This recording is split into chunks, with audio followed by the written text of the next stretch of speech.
Beləcə yazıbdı yazan yazımı, dünyadan silibdir bütün izimi. Getirin oxusun dərdli sazımı, dərdimdən inləyən simim neyləsin.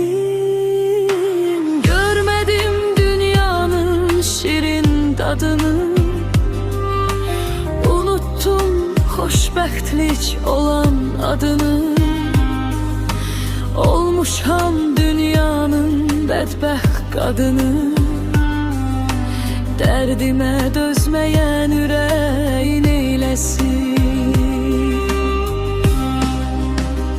Bugündən sabaha gümanım azdı, eşqə məhəbbətə inanım azdı. Deyirlər ümid yox, zamanım azdı. Ruhuma yol verən canım neyləsin.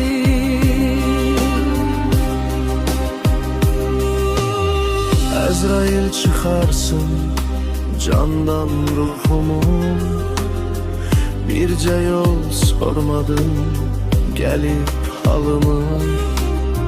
Sən elə yandırdın yazıq canımı, səni qarğışlayan dilim neyləsin.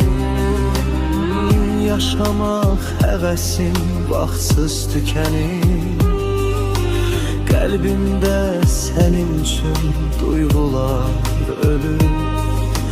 Gözlərim kör qalıb, taqətim bitir.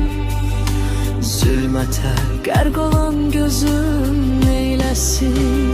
Bugündən sabaha gümanım azdı, eşqə məhəbbətə